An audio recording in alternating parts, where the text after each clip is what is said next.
Late August 1944, 06:15 hours observation, Post 4, Pardal, France.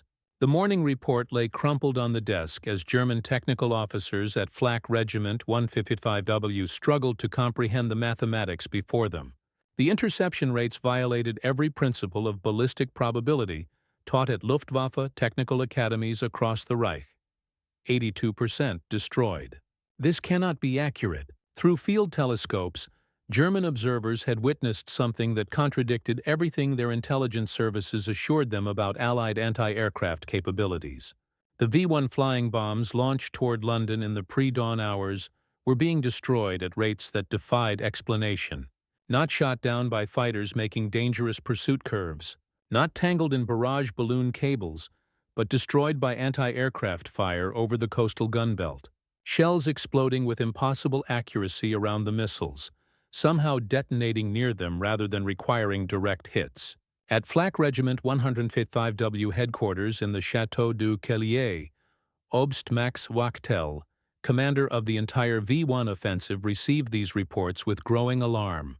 Over the course of the German V-1 campaign, the proportion of flying bombs destroyed by the coastal gunbelt had risen from 17% in June to 74% by late August, reaching 82% during one extraordinary day in that final week of August 1944, marking the beginning of the most profound technological shock the Wehrmacht's weapons scientists would experience in the war. What neither Wachtel nor any German scientist knew was that they were witnessing the deployment of one of World War II's most closely guarded secrets, a technology so revolutionary that it was protected at the same level as the atomic bomb project.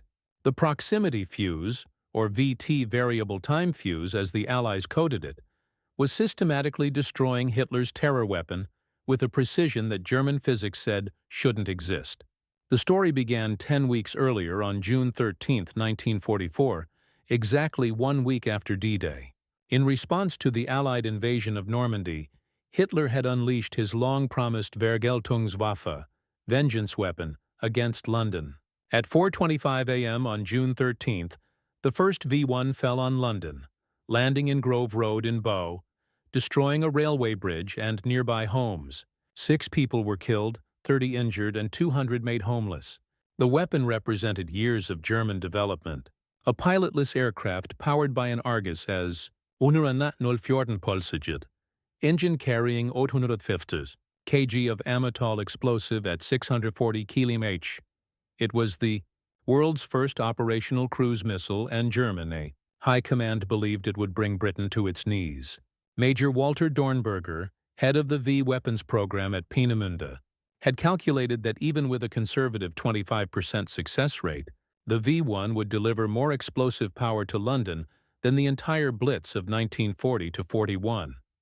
Each V-1 cost approximately 5,000 Reichsmarks to produce, a fraction of the cost of a manned bomber mission with no risk to aircrew. At Peenemünde Army Research Center, German scientists had reason for confidence. They had developed advanced rocket technology, created operational jet aircraft, and now fielded the first cruise missile. Dr. Robert Lusser, who designed the V-1's control system, calculated that Allied interception was nearly impossible. The flying bomb traveled at 640 km/h at varying altitudes between 600 and 2,700 meters. British fighters needed speeds exceeding 650 km to intercept. To destroy it, they had to close within 200 meters, risking destruction from the explosion. As for anti-aircraft fire, the probability of a direct hit on such a small, fast target was calculated at less than 1 in 10,000 shells fired. This wasn't propaganda, but sound ballistic science. Conventional time-fused shells required accurate prediction, precise calculation, manual fuse setting, and perfect timing. With the V-1 speed, gunners had perhaps 30 seconds from detection to engagement. Obst Max Wachtel, commanding Flak Regiment 155W, knew these limitations from both sides of anti-aircraft warfare. During the campaign, Germans would launch 9,521 V-1 missiles from ground sites against England with thousands more against other targets, bringing the total to approximately 25,000 V-1s deployed throughout the war. Within days of first launches, troubling reports reached German intelligence. British anti-aircraft defenses were adapting with suspicious speed. By late June, the interception rate climbed from 10% to 24%, higher than predicted, but explainable. Then came July, and the statistics became inexplicable. German technical officers monitoring effectiveness noticed British guns claiming V-1 kills with impossibly low ammunition expenditure. Observers on the French coast witnessed V-1s flying steadily toward England, suddenly surrounded by flak bursts, then tumbling from the sky despite explosions occurring too far away for direct hits. Unknown to German intelligence, they were witnessing proximity fuses that turned near misses into kills. The technology had been operational in the Pacific since January 1943, when USS Helena shot down a Japanese dive bomber with shells that exploded when sensing proximity to targets. The German intelligence failure was comprehensive. The Oslo report of November 1939 mentioned proximity fuse research, but German scientists dismissed it as disinformation. Germany had attempted developing similar technology. Over 30 different designs researched, but none achieved operational status. German engineers had concluded proximity fuses were impossible. The technical challenges seemed insurmountable. Miniaturizing radio transmitter receivers for artillery shells, making vacuum tubes survive 20,000 G-forces, creating batteries that could activate after years of storage, achieving mass production. Yet by August 1944, American factories were producing 40,000 VT Fuses daily. During the final week of August 1944, the proximity fuse achieved its maximum effectiveness. The British had reorganized their entire anti-aircraft defense system. Guns employed American SCR-584 radar for automatic tracking. More crucially, they fired shells equipped with VT fuses modified specifically for V-1 threats. The Royal Artillery and RAF Regiment had redeployed from North Downs positions to the south coast, creating a concentrated gun belt. This coastal positioning ensured any dud shells fell into the sea, preventing German capture. As V-1s crossed the English coast, they entered a kill zone where technology trumped statistics. The SCR-584 radar automatically locked onto targets, calculated trajectories, and fed firing solutions to guns. The proximity fuse contained miniature radio transmitters built with tubes developed by Sylvania Electric and Western Electric. When reflected signals indicated proximity, Theratron switches triggered detonators, sending steel fragments through V-1 hulls. On the peak day in late August, coastal guns destroyed 82% of incoming V-1s, a rate German engineers deemed physically impossible. Reports of 82% interception created crisis meetings at German headquarters. Wachtel suspected sabotage. Emergency inspections found nothing wrong with missiles. Test firings over German territory showed normal performance. The problem manifested only against British defenses. German experts concluded the British had developed revolutionary anti-aircraft systems, but couldn't determine specifics without captured examples. They tried varying tactics, different altitudes, larger salvos, night launches, weather exploitation. Nothing worked. The kill rate remained devastating. At Peenemünde, scientists faced an uncomfortable conclusion. If Allies had developed proximity fuses, they had achieved what Germany thought impossible. German efforts to uncover the secret intensified, but failed completely. The proximity fuse's security was nearly perfect. Production was compartmentalized across 110 factories. Workers knew only their specific tasks. Even the name variable time was deliberately misleading, suggesting a conventional timed fuse rather than proximity sensors. By 1944, American electronics industry capacity was devoted to fuse production. 22 million proximity fuses would be produced by war's end, costing over $1 billion in the 1940s. The Crosley Corporation alone produced over 5 million fuses, nearly a quarter of total production. The numbers revealed a staggering industrial mismatch. While Germany struggled producing V-1s using forced labor, America transformed its electronics industry for fuse production. Peak daily production reached 40,000 units. Costs dropped from $700 per unit in 1942 to $8 by 1945. Crosley Corporation, which had manufactured radios and refrigerators pre-war, employed 10,000 workers producing 16,000 fuses daily at peak. Sylvania Electric dedicated its entire vacuum tube research division to developing ruggedized components, producing 400,000 miniaturized tubes daily, 95% of all tubes used. The contrast was absolute. Germany handcrafted weapons in limited numbers. America mass-produced revolutionary technology at unprecedented scale. Monthly American proximity fuse production exceeded total German V-1 production for the entire war. The proximity fuse represented extraordinary engineering. The device had to survive being fired from a gun, 20,000 reacceleration, 25,000 RPM spin, temperature extremes. Sylvania developed miniature vacuum tubes based on hearing aid designs, but reinforced to survive these forces. Batteries remained dormant for years, yet activated instantly when needed. The fuse contained a miniature radio that transmitted signals continuously. When reflections indicated proximity to large objects, circuits triggered detonation. This seemingly simple concept required solving problems German engineers considered impossible. Quality control was unprecedented. Every fuse underwent multiple tests. Random samples were actually fired in test guns. Rejection rates below 2% demonstrated remarkable manufacturing precision at massive scale. By September 1944, the V-1 offensive was effectively neutralized. Of 9,521 V-1s launched from ground sites against Britain, only 2,419 reached London, killing 6,184 civilians and injuring 17,981. While tragic, these casualties represented a fraction of German intentions. General Frederick Pyle, commanding Anti-Aircraft Command, calculated that without proximity fuses, V-1 casualties would have been 4 to 5 times higher. The proximity fuse saved London from devastation. Germany shifted to night launches and developed the V-2 rocket, which flew too fast for interception. But these desperate measures couldn't achieve strategic impact. The V-1 became a costly failure, consuming resources desperately needed elsewhere. The German failure to detect proximity fuses represented one of history's greatest intelligence disasters. Despite extensive networks and technical expertise, Germans never grasped what they faced. The program remained secret throughout the war.